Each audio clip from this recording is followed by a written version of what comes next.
Hey everyone, welcome back to another Blood.exe devlog. I'm really excited to announce that the Patreon pre-alpha demo build is now live. If you head over to my Patreon, the link is in the description below, you can get access to the pre-alpha demo for just $1. In the future, I'm going to restrict the Patreon demos to a higher tier, but since this version needs so much love, I just thought it'd be a little bit unfair to charge $5 or even $10 for this build.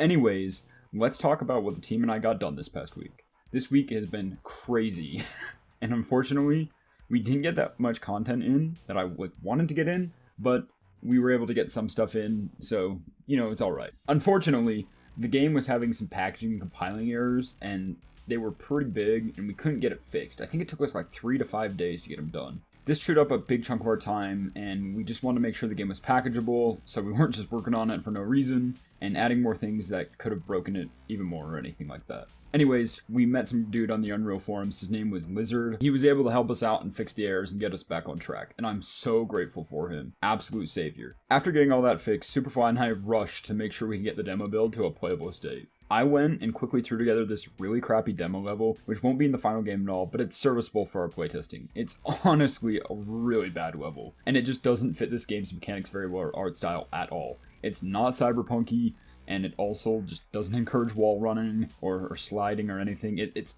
a crap level, but it works for, this tiny small demo. So while I was throwing together this demo level, Superfly was fixing some things with the upgrade system, and he threw some polish on it. We got this tooltip system built into it. There's icons now. It looks so much better, and I'm very glad with how it looks. Obviously, it's just going to look better as we get more and more icons in, but for now, it's not gray buttons. He also got the dynamic weapon swapping upgrades in for the Striker 12, that upgrade tree I talked about in my last devlog, and they're working amazingly, and it's really cool to mess around with. You can go down and get the Save-Out Slug upgrades, which is going to make the Striker a more long-ranged, boss-killing weapon, or you can go and get the Dragon's Breath rounds, where you're going to be more specializing in crowd control with that. All these weapons are going to have the dynamic weapon swapping, and they'll each have their own roles for this dynamic weapon swapping, and that'll allow players to kind of customize their playstyle a little bit with each weapon.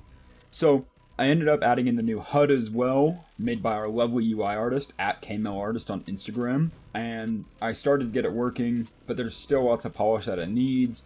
The grapple charges aren't displaying properly, the health and armor aren't displaying properly, the melee charges aren't showing. We need a lot of work on it. With the new HUD, I thought I'd get rid of the old crappy crosshairs as well, and I'd replace them with some custom new ones. The crosshairs will change with weapons, and with certain weapon upgrades. The Striker has like a very traditional circular shotgun crosshair, but upon swapping to like the Save-Out Slug upgrade tree, you're going to receive a more precision crosshair. I thought this would just be a really cool feature to add in, and it's a lot nicer than those old crosshairs. Another thing too, the old crosshairs weren't perfectly centered, and now the new ones are, so you shouldn't have to worry about your aim being off, even though it looks perfect. So I also modeled some additional models for the shield pickups. I've been getting mixed feedback on them, so please let me know what you think of them in the comments below. I was trying to go for like this cyberpunky looking battery look, and a lot of people have been telling me they look like poker/casino chips, which is kind of true, but I feel like maybe they do look battery enough. I don't know. Tell me what you guys think, please. I really am indecisive.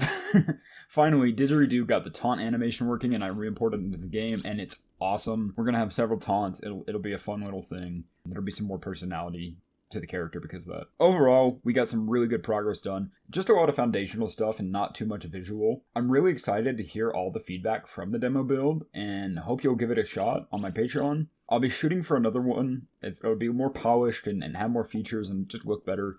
And I'm thinking it'll probably come out in October, but there's no promises. I'd like the next demo build to have a real in-game level or some more of the assets that will actually be in the final game. Maybe I'll design cyberspace and make that the future demo building level regardless. Anyways, I really appreciate you for tuning into this devlog and hope to see you at the next one. Have a lovely day.